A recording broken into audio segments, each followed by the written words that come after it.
Hello, friends. So, I am Advocate Pankaj and welcome you all in this session. ये हमारा lecture 2 है।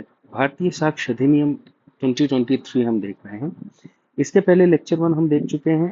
तो आज हमें क्या क्या देखना है हम वो देखते हैं। आज सिर्फ और सिर्फ हम फोकस करेंगे सेक्शन 1 पर। इसमें सबसे पहले मैं नरेट कर रहा हूँ। नरेट करने के बाद थ्रू आउट मैं कहीं भी नरेशन नहीं दूंगा, फिर सीधे हम अपने प्रोसेस की तरफ चलेंगे। तो सेक्शन 1 कहता है short title, application and commencement. This act may be called Bharatiya Sakshya Adhiniyam. Second, it applies to all judicial proceedings in or before any court, including court martial, but not to affidavit presented to any court or officer, nor to the proceeding before an arbitrator. Third, it shall come into force on such date as central government may, by notification in the official gazette, appoints.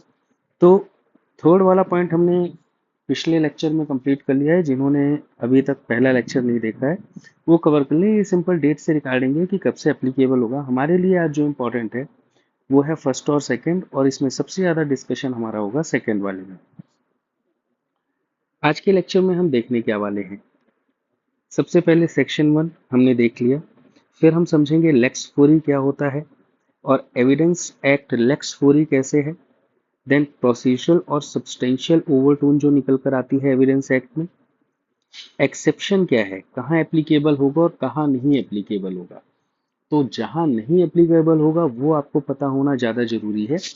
आज हमारा ज़्यादा discussion उस पर रहेगा जिसमें हम case laws भी induce करेंगे। नाउ इसके बाद हम देखेंगे कि इंक्वायरी क्या होती है, टाइप ऑफ इंक्वायरी।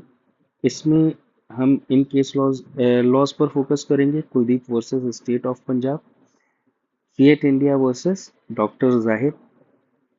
फिर उसके बाद हम देखेंगे कि एफिडेविट्स पर ये एप्लीकेबल क्यों नहीं होता, जो एफिडेविट हम सबमिट करते हैं। फिर आएगा आर्बिट्रेटर प्रोसीडिंग्स, जानेंगे क्या होता है। केस लॉज में हम एमसीडी वर्सेस जगन्नाथ अशोक कुमार का केस देखेंगे। Haji Ibrahim versus Northern India Coal Northern India Indian Oil. Then not apply to quasi judicial proceeding. Quasi judicial proceeding में ये एप्लीकेबल क्यों नहीं होता। Union of India versus K R Verma का एक केस है। फिर हम देखेंगे क्वाशी जुडिशियल अथॉरिटीज के एग्जाम्पल्स क्या हैं। साथ ही साथ कोर्ट मार्शल को हम एक अलग पर्सपेक्टिव से देखने की कोशिश करेंगे। कोर्ट मार्शल के कितने प्रकार होते हैं। एविडेंस एक्ट जो है वो एप्लीकेबल होता है या नहीं होता है, क्योंकि जब आप सेक्शन 1 देखते हैं तो आप इसमें देखते हैं कि कोर्ट मार्शल को इसमें इंक्लूड भी किया गया है। साथ ही साथ एक्सेप्शन में भी इसे कहा गया है कि कोर्ट मार्शल पर एविडेंस एक्ट एप्लीकेबल नहीं होगा। तो ये जो थोड़ा सा वेग या डाउट हमारे दिमाग में आता है उसे भी हम समझने की कोशिश करेंगे। फिर हम चलेंगे कोर्ट मार्शल से ही रिलेटेड हाल ही की सुप्रीम कोर्ट रूलिंग्स क्या हैं और क्या ऐसी चीजें हैं जो एविडेंस एक्ट की एप्लीकेबल हैं या इम्पोर्टेंट है, या कोर्ट मार्शल की अगर प्रोसीडिंग चलती है तो उसे किस प्रकार से प्रोसीड किया जाता है। चलिए बात शुरू करते हैं अपनी। सबसे पहले बात हमारी सेक्शन में। आपने देखा होगा कि यहाँ पर मे बी लिखा हुआ है। अब क्वेश्चन आता है कि मे बी क्यों। क्योंकि भारतीय साक्ष्य अधिनियम जो है, this act may be called, why not shall be. तो मे बी इसलिए लिखा गया है कि लिखने में आप इसे भारतीय साक्ष्य अधिनियम 2023 चाहें तो पूरा लिख सकते हैं, या फिर बीएसए 2023 भी लिख सकते हैं। ये आपके ऊपर है, ईदर में दिस और में दिस, या फिर किसी और तरीके से किसी ने सिर्फ साक्ष्य अधिनियम ही लिखा तो वो भी इसी को माना जाएगा। बात करते हैं एप्लीकेशन की, ये अप्लाई कहाँ होगा। अब जो अधिनियम आ रहा है वो पूरे देश में अप्लाई होगा। जो भी ज्योग्राफिकल बाउंड्रीज हैं इंडिया की वहां पर एप्लीकेबल होगा। लॉ ऑफ एविडेंस एक लेक्स फॉरी लॉ है। What is meant by lex fori. Lex fori का मतलब होता है लॉ ऑफ फोरम। अब इसका एक केस लॉ है, Brand versus Wild Raven and Furness Junction 1850 का। इस केस लॉ में हुआ ये था कि जो हाउस ऑफ लॉर्ड है ब्रिटेन में, हाउस ऑफ लॉर्ड के पास एक केस पहुंचता है कि कोई कंपनी है जिसमें रेलवे के शेयर्स के रजिस्टर को उन्होंने प्रॉपरली मैनेज नहीं किया। ये डिस्प्यूट जब होते होते ऊपर तक पहुंचता है तो हाउस ऑफ लॉर्ड ये कहता है कि आप हमारी टेरिटरी में हैं, तो आप हमारे हिसाब से सारे कानून मानेंगे।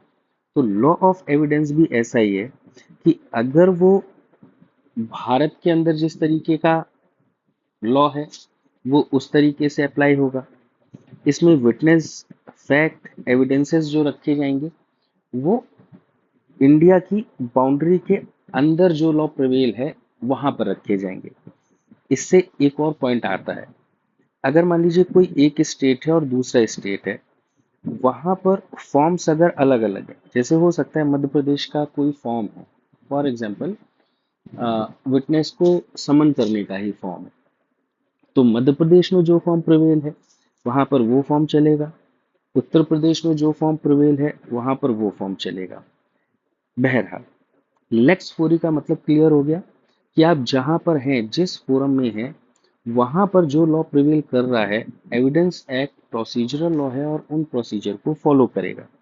तो इसमें तीन चीजें आती हैं, विटनेस, फैक्ट और एविडेंस।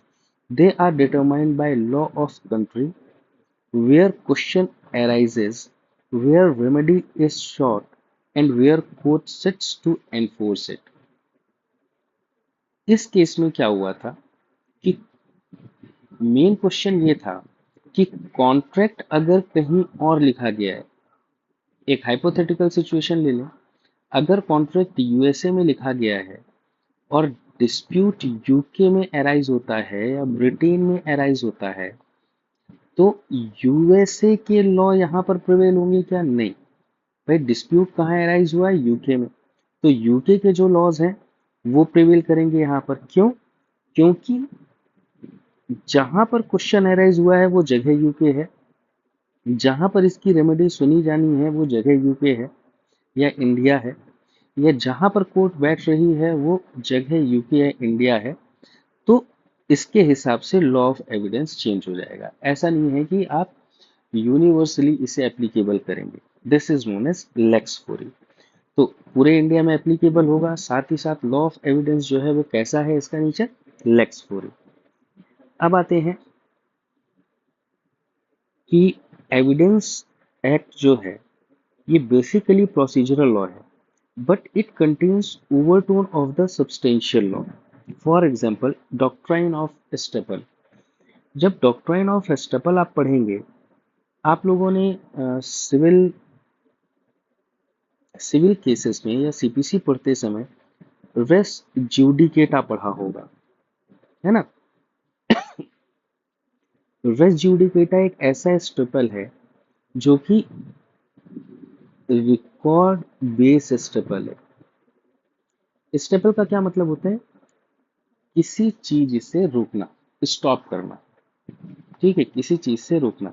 जैसे ए और बी के बीच एक कॉन्ट्रैक्ट हुआ, ए ने कहा कि मैं आपकी जमीन किराए पर लूंगा, ये कॉन्ट्रैक्ट हो गया।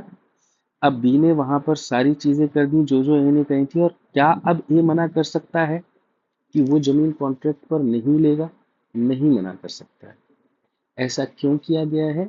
ताकि एक वैल्यू बरकरार रहे, जुडिशियल वर्डिंग बरकरार रहे। लेकिन इससे होता क्या है, डॉक्ट्राइन ऑफ स्टेपल, यहाँ पर ए ने पहले बोला, अब वो कॉन्ट्रैक्ट में नहीं लेना चाह रहा है, तो कहीं ना कहीं ए का जो राइट टू स्पीक है वो कर्टेल हो रहा है, जबकि ये उसका सब्सटेंशियल राइट है। डिसीजन लेना उसका नेचुरल जस्टिस के अंडर में आ रहा है। लेकिन एविडेंस एक्ट के एस्टेपल डॉक्ट्राइन के तहत ए का राइट कर्टेल हो जाएगा। इसलिए कई बार डिस्कशन ये आता है कि एविडेंस एक्ट जो प्रोसीजरल लॉ है, क्या कहीं ये सब्सटेंशियल लॉ को ओवरटोन तो नहीं कर रहा है?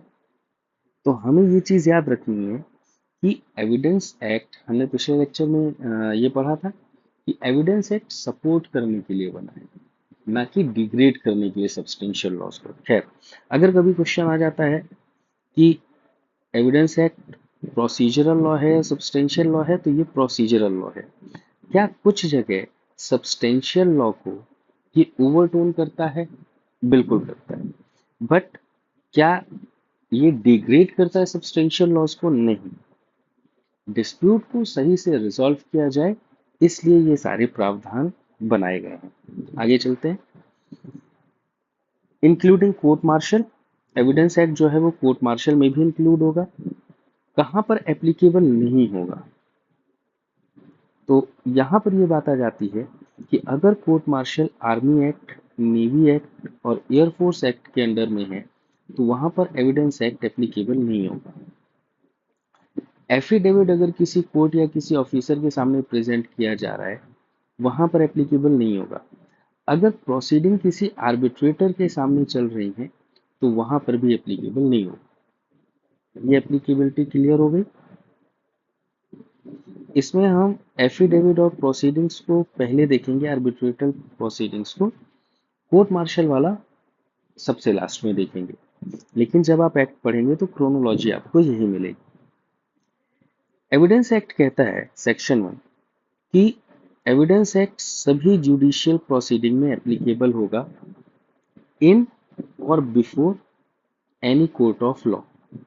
इनका मतलब है जब ट्रायल चलती है उस समय हम ट्रायल कोर्ट में होते हैं, लेकिन जब हम फैसला आने के बाद अपील करते हैं तो हम before any honourable high court या सुप्रीम कोर्ट होते हैं।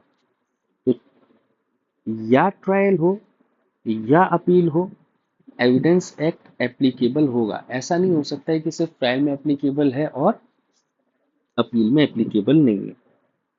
अब यहाँ पर बात आती है इंक्वायरी की। अगर आपको ये समझना है कि एविडेंस एक्ट कहाँ एप्लीकेबल होगा, तो आप सीधे सीधे जान लीजिए कि भाई कोर्ट ऑफ लॉ में एप्लीकेबल होगा जुडिशियल प्रोसीडिंग होल इंडिया। लेकिन अगर थोड़ा सा गहराई में जाकर ये समझना है कि कहाँ एप्लीकेबल नहीं होगा, तो कुछ फंक्शनिंग को हमें समझना पड़ेगा। हम उसी फंक्शनिंग के लिए आगे बढ़ रहे हैं। सबसे पहले आते हैं इंक्वायरी। इंक्वायरी दो तरीके की होती है, एक तो होता है एडमिनिस्ट्रेटिव इंक्वायरी और दूसरा होता है जुडिशियल इंक्वायरी। क्या डिफरेंस है? एडमिनिस्ट्रेटिव इंक्वायरी जैसे डिपार्टमेंटल इंक्वायरी आपने सुना होगा। कोई बाबू किसी गबन में पकड़ा गया, अब उसके सारे रिकॉर्ड चेक किए जाएंगे, उन रिकॉर्ड से ये फैक्ट निकल कर आएंगे और फिर इन्वेस्टिगेशन चलेगा।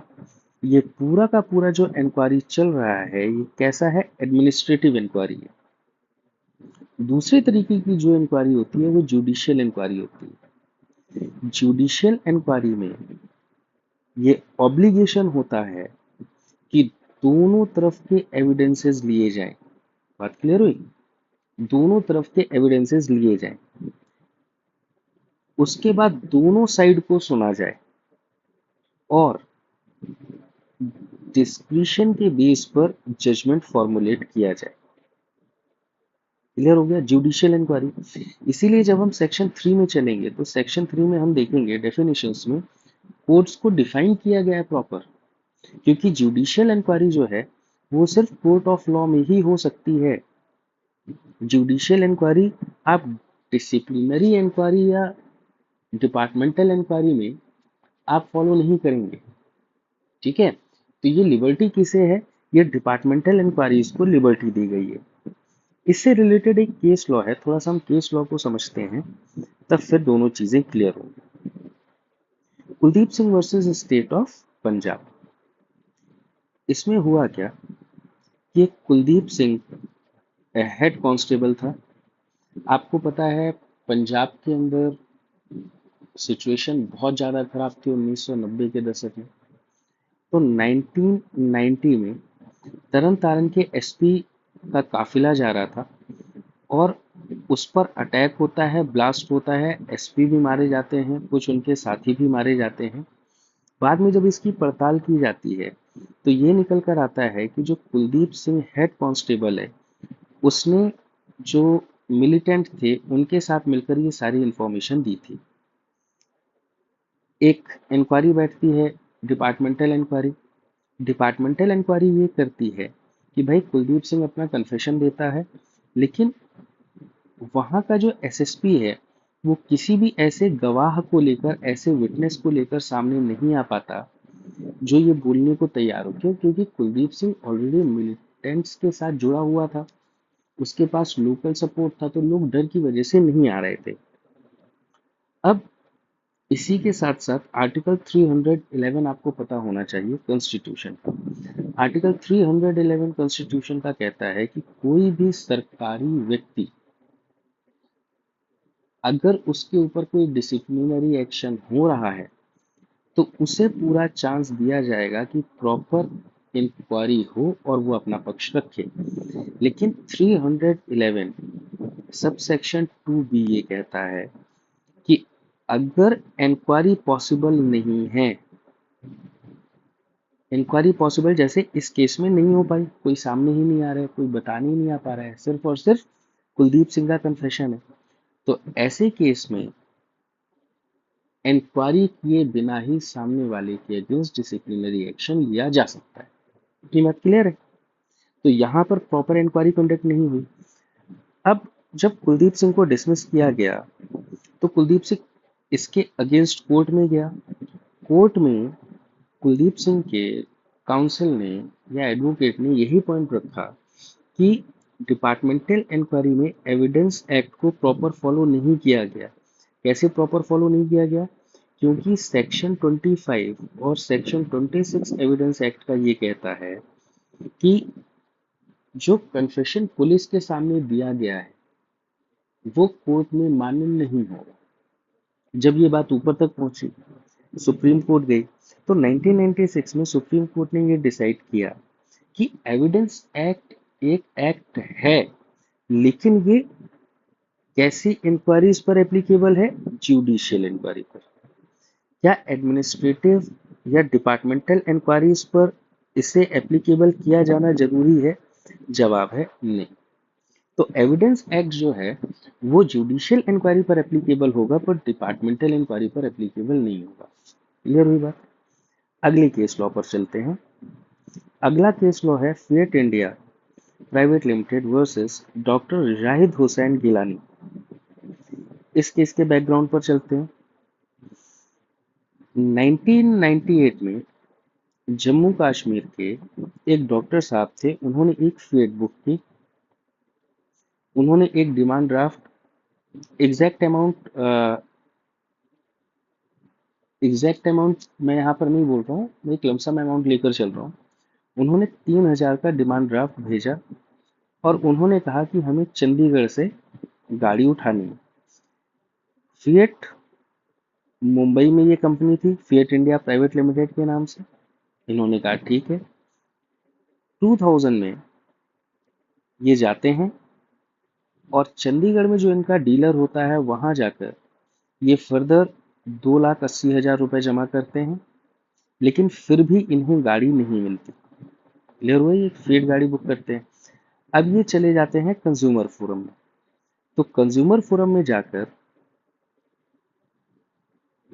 फोरम इन्हें ये पूरा पैसा प्लस 40,000 रुपए प्लस 10,000 के लिटिगेशन के ये ऑर्डर करता है कि ये चीजें फिएट कंपनी वापस करेगी।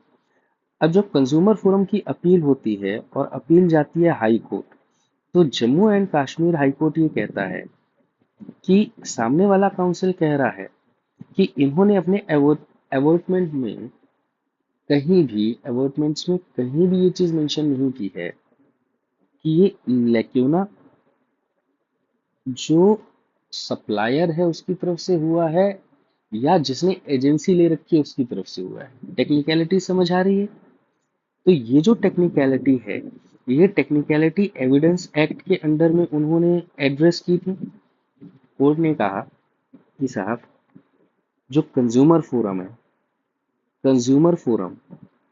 क्या कोर्ट है? जुडिशियल कोर्ट है? नहीं। तो क्या कंज्यूमर फोरम में जुडिशियल इंक्वायरी चलती है? नहीं।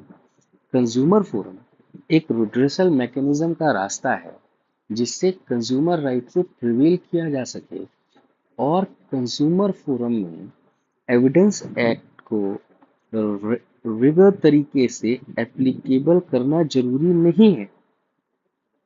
मतलब स्ट्रिक्टली आप एविडेंस एक्ट को कंज्यूमर फोरम में फॉलो नहीं भी करेंगे तो चलेगा, लेकिन जुडिशियल कोर्ट में ऐसा नहीं होना चाहिए। तो Jammu and Kashmir high court ने इस केस में क्या कहा कि कंज्यूमर फोरम जो है, कंज्यूमर फोरम जुडिशियल कोर्ट है नहीं, और कंज्यूमर फोरम या फिर कोई भी कमीशन है, एविडेंस एक्ट वहां पर राइगरी फॉलो नहीं होगा। Consumer complaint not allowed to be defeated by the application of technical rules of evidence act.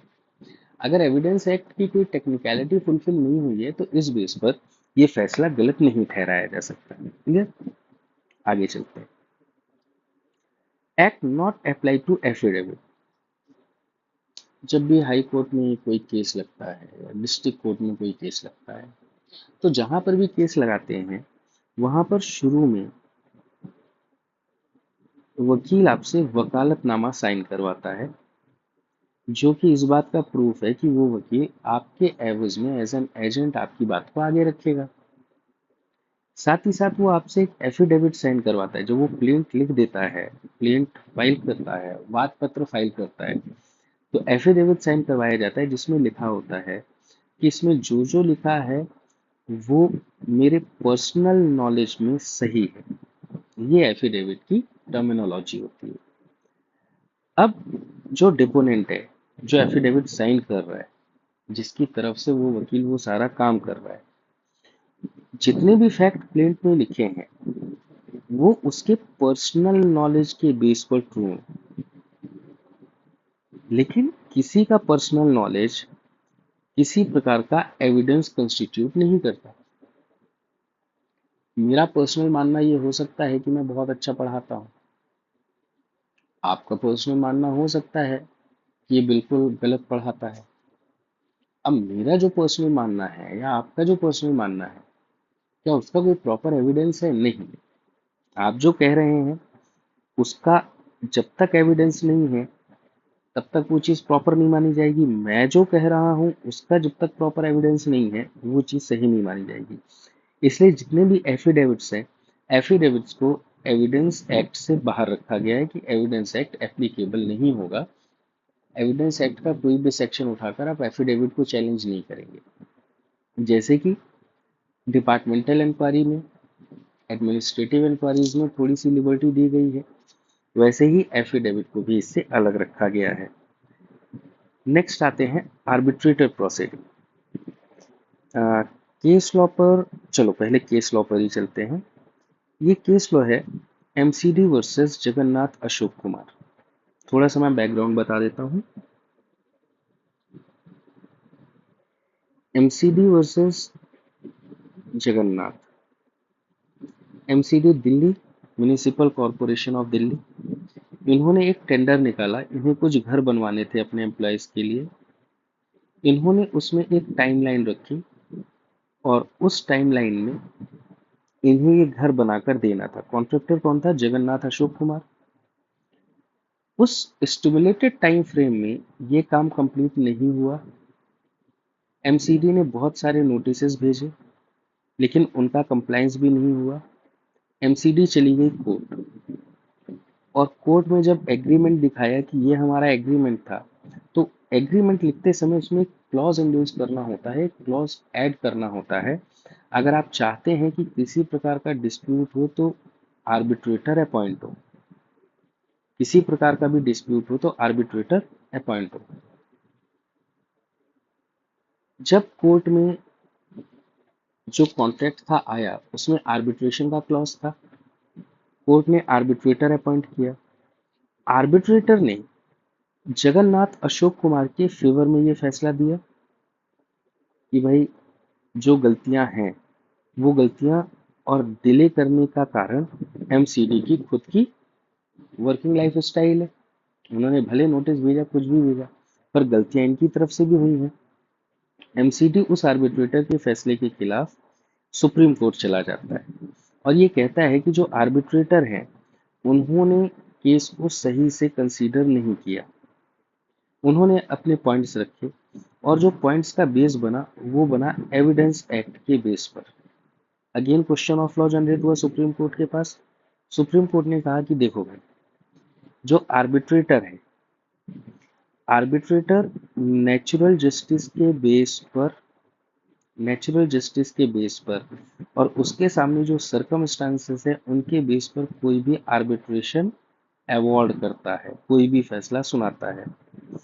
Evidence act is in its rigor is not intended to apply to the proceeding before arbitrator। भाई arbitrator बैठा हुआ है, अब ये दोनों party बैठी हुई है, ये वाली पार्टी कह रही है कि साहब इन्होंने बिल टाइम पर हमें नहीं दिए, जो पहला पार्ट था, तो हम सेकंड पार्ट पर कैसे चले जाते, हमारे पास पैसे ही नहीं थे। आर्बिट्रेटर एमसीडी से पूछता है, एमसीडी कहती है हाँ साहब हमारे यहाँ का यही इशू है, ऐसा ऐसा है कि बिल क्लियर होगा उसमें हमारा साल भर का टाइम लगता है। अब हमने सामने वाले को 2 साल का टाइम दे रखा था कंप्लीट करने का, तो भैया साल भर बिल पास होने में ही लग गया, तो अब कैसे करेंगे। तो आर्बिट्रेटर ये सारी चीजें सुनता है, ये सारी सिचुएशंस को अप्लाई करता है और इन सारी सिचुएशन को अप्लाई करने के बाद आर्बिट्रेटर के पास ये लिबर्टी होनी चाहिए कि evidence act word to word अगर फॉलो नहीं हुआ है तो भी चलेगा। आर्बिट्रेशन अवार्ड जो पास होगा उसमें जरूरी नहीं है कि एविडेंस एक्ट स्ट्रिक्टली फॉलो हो, राइगरसली फॉलो हो। क्लियर। तो आर्बिट्रेटर प्रोसीडिंग में भी एविडेंस एक्ट को लिबर्टी दी गई है। एक अगले केस पर चलते हैं। अच्छा, ये जितने भी मैं आपसे केसेस डिस्कस कर रहा हूँ ये सारे लैंडमार्क केसेस हैं जो एक्ट को एक फॉर्मेशन देते हैं जिस तरीके से वो हमारे यहाँ एप्लीकेबल हो रहा है। ठीक। अगर इनमें से किसी एक्ट को इन डेप्थ आपको समझना हो कि पूरा बैकग्राउंड कहाँ से क्या स्टेप वाइज हुआ तो आप मुझे बता देना कमेंट सेक्शन में, क्योंकि एक केस लॉ को अगर मैं सिग्निफिकेंटली और इन डेप्थ जाकर अगर डिस्कस करूंगा तो उसमें कम से कम आधे से पौन घंटे लगेंगे। चलिए नेक्स्ट केस लॉ पर चलते हैं। अगला केस लॉ है हाजी इब्राहिम कासम कोचीन वाला versus Northern India oil industries limited. 1948 में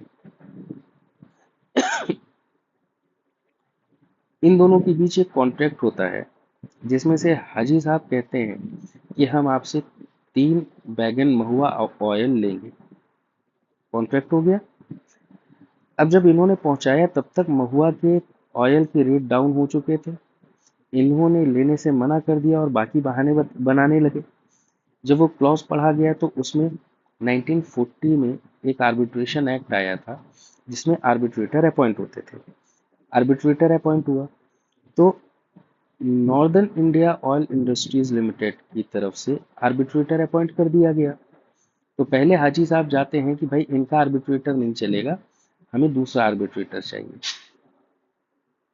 कलकत्ता हाईकोर्ट कहता है ऐसा नहीं है, आप कोई कंक्रीट चीज बताइए कि क्या वो बायस्ड है या कुछ ऐसा है तो आप हमें बताएं तो हम चेंज करें। अदरवाइज जो आर्बिट्रेटर अपॉइंट किया गया है और उस आर्बिट्रेटर में कोई गलती नहीं है इसलिए हम अपॉइंट नहीं करेंगे। ठीक। आर्बिट्रेटर आगे जाकर जो अवार्ड पास करता है उसमें भी कुछ लेक्यूना निकल कर आते हैं। अवार्ड में नहीं, जो मॉडुलस ऑपरेंडाई हाजी साहब का था कि भाई ऐसा ऐसा हुआ था, तेल के दाम कम हो गए इसलिए हाजी साहब ने ये सब दिमाग चलाया, कहीं कुछ कहीं कुछ। तो फिर यहाँ पर एक बात निकल कर आती है कि हाजी साहब को ये पैसा देना पड़ेगा। अगेन हाजी साहब पहुंचते हैं ऊपर कि नहीं नहीं ये चीज फिर गलत हो रही है।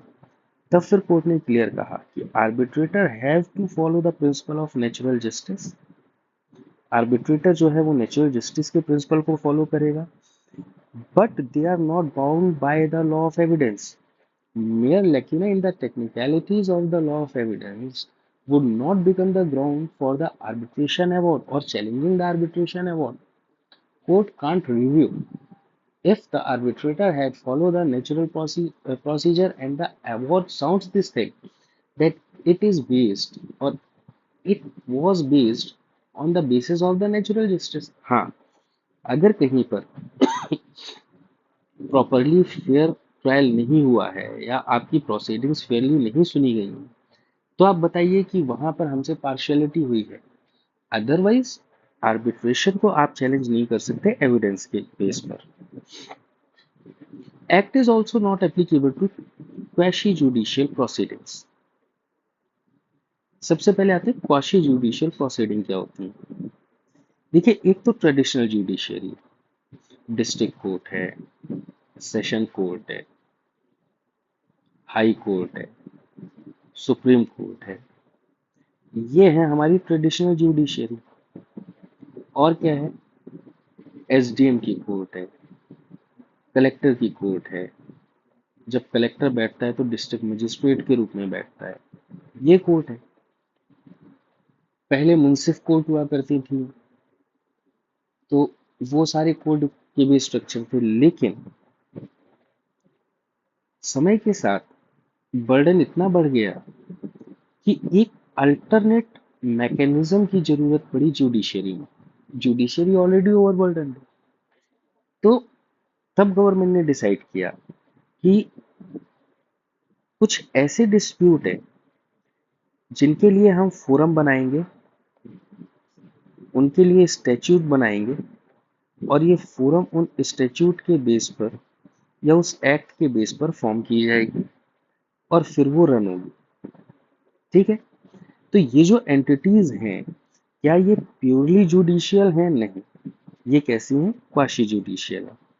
इन फोरम का काम क्या है कि जो भी डिस्प्यूट अराइज हो रहा है, दो पार्टीज हैं, इनके बीच में कोई डिस्प्यूट अराइज हुआ, और अगर वो सर्विस को लेकर है, एक एग्जांपल लेते हैं, सर्विस मैटर आपने सुना होगा। कोई सेंट्रल गवर्नमेंट का एम्प्लॉय है ए, और यहाँ पर सेंट्रल गवर्नमेंट है बी, बी ने ए को निकाल दिया, एक डिस्प्यूट अराइज हुआ, तो इसको लेकर आप सीधे कोर्ट में नहीं जाएंगे क्योंकि इतने सारे मैटर इसमें हो गए। इन्होंने अलग से ही एक सेंट्रल एडमिनिस्ट्रेटिव ट्रिब्यूनल, 1985 का एक्ट है, उस एक्ट में अलग से इन्होंने ट्रिब्यूनल बना दिया। क्लियर? इसी तरीके से एनसीएलटी आपने सुना होगा, नेशनल कंपनी लॉ ट्रिब्यूनल, 2013 का एक्ट था कि कंपनी से जुड़े हुए जितने मामले हैं वो वहां जाएं, और वहां पर एक फास्ट मॉडुलस ऑपरेंडी फॉलो होगा, जहां पर फास्ट एंड ट्रायल होगी और वो डिस्प्यूट जल्दी से जल्दी रिजॉल्व हो जाएगा। इसी तरीके से नेशनल ग्रीन ट्रिब्यूनल एनजीटी है, 2010 का एनजीटी एक्ट है। 2019 का कंज्यूमर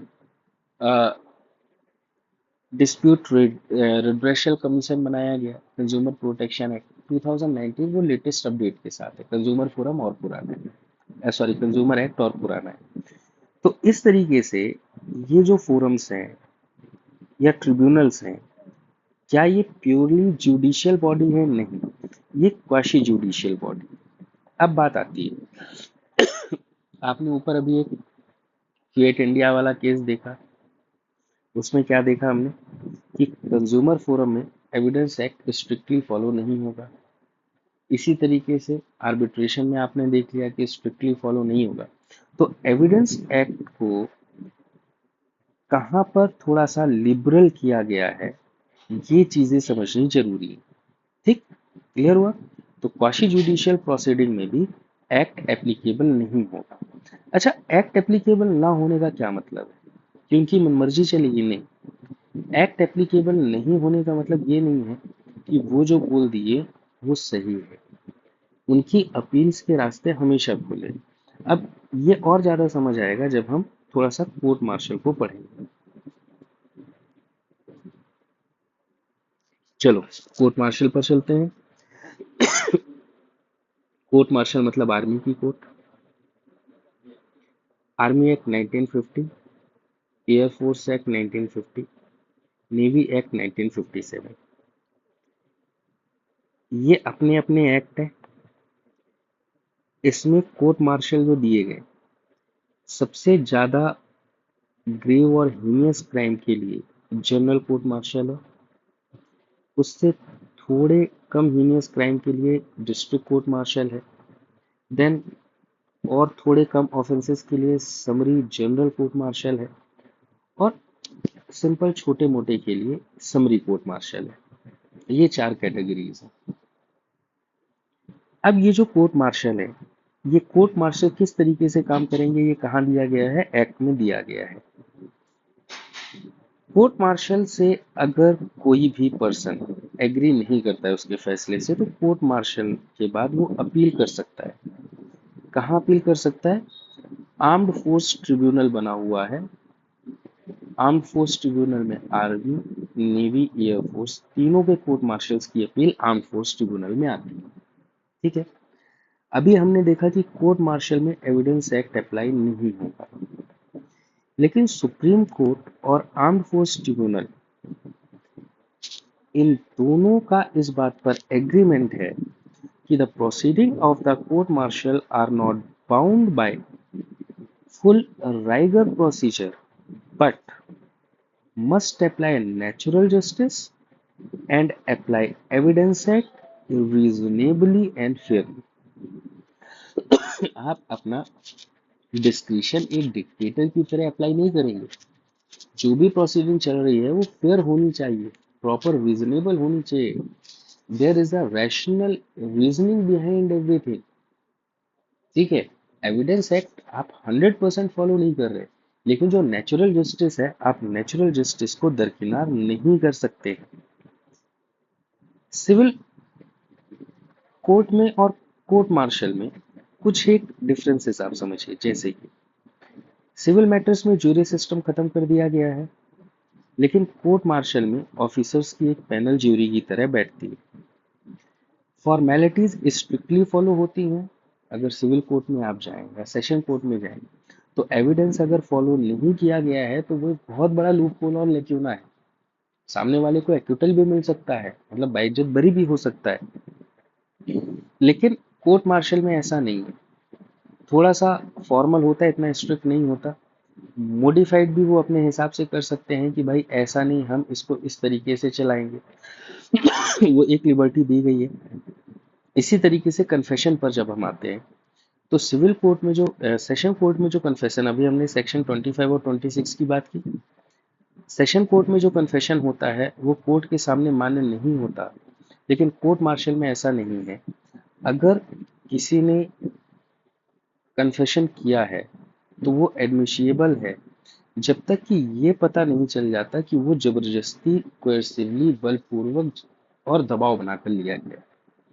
किसी सीनियर ऑफिसर के सामने किया गया कन्फेशन एप्लीकेबल होता है। तो ये डिफरेंसेस समझ आए कि हम क्यों कह रहे हैं कि कोर्ट मार्शल आर्मी, नेवी और एयरफोर्स के कोर्ट मार्शल्स में एप्लीकेबल नहीं होगा।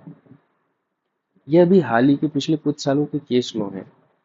जैसे कि AK Singh versus arm force tribunal में दिल्ली हाई कोर्ट ने कहा था कि जो कोर्ट है, कोर्ट मार्शल कोर्ट है या आर्म फोर्स ट्रिब्यूनल है, एविडेंसेस को रिव्यू प्रॉपर तरीके से किया जाएगा।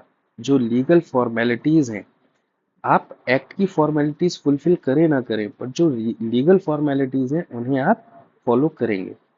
इसी तरीके से 2019 में colonel Anil Kumar Gupta versus union of India का केस है 2019 में, जिसमें सुप्रीम कोर्ट ने ये एग्जामिन किया कि जो प्रोसीजर फॉलो किए गए हैं वो नेचुरल जस्टिस और प्रॉपर लेजिटिमाइज वे में किए गए हैं या नहीं, 2019। और साथ ही साथ सुप्रीम कोर्ट ने इस बात को हाईलाइट किया कि जो प्रोसीजरल फेयरनेस है कोर्ट मार्शल में भी, वो एप्लीकेबल होनी चाहिए। साथ ही साथ जो एविडेंस लॉ है उन्हें मिलिट्री जस्टिस प्रोसीडिंग्स में जहां तक हो सके वहां तक अप्लाई करने की जरूरत है। ऐसा नहीं है कि सामने वाले का नेचुरल जस्टिस ही आपने खत्म कर दिया, उसका डिफेंस ही नहीं सुना आपने। ये सारी चीजें नहीं होनी चाहिए। ठीक, चलो ये कवर हो गया। इसमें देखें और क्या है। अच्छा, union of India versus T R Verma, ये एक केस मैंने अभी डिस्कस नहीं किया है, चलो ये भी डिस्कस कर लेते हैं। ओके, देखो, union of India versus T R Verma में ये सेंट्रल गवर्नमेंट के एम्प्लॉय थे, इनके ऊपर ब्राइबरी का चार्ज लगा। अब जब इन्हें हटाया गया तो ये उस केस को लेकर आगे जाते हैं।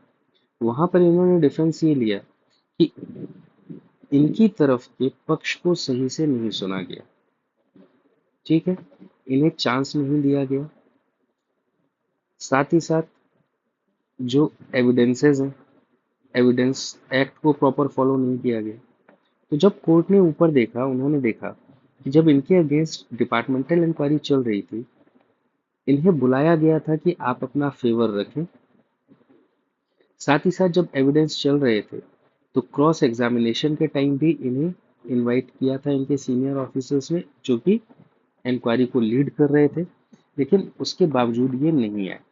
तो फिर वहां पर फाइनली इन्हें कह दिया गया था कि भाई जो भी क्वाशी जुडिशियल प्रोसीडिंग्स है, ठीक है, डिपार्टमेंटल इंक्वायरी भी एक तरीके का क्वाशी जुडिशियल ही है, तो क्वाशी जुडिशियल प्रोसीडिंग में आप एविडेंस एक्ट को राइगर तरीके से फॉलो नहीं भी कर रहे हैं, बट बाकी एस्पेक्ट फॉलो हो रहे हैं, जैसे कि नेचुरल जस्टिस फॉलो हो रहा है, प्रॉपर लीगल प्रोसीजर्स को फॉलो किया जा रहा है, तो ये प्रोसीडिंग सही है। चलो अब वापस से एक बार सेक्शन 1 को देखो, पढ़ो और जानो कि क्या अब इन तीनों लाइनों में कुछ एक्स्ट्रा समझ आ रहा है। This act may be called Bharatiya Sakshya Adhiniyam. It applies to all judicial proceeding in or before any court, including court martial, but not to affidavit present in any court or officer, nor to the proceeding before an arbitrator। ठीक। Third वाले की मुझे date comment section में बताना कब से applicable हो गया। ठीक, चलिए, so thank you so much, मिलते हैं अगले वीडियो में जिसमें हम नेक्स्ट सेक्शन को कवर करेंगे। Thank you, take care, bye bye.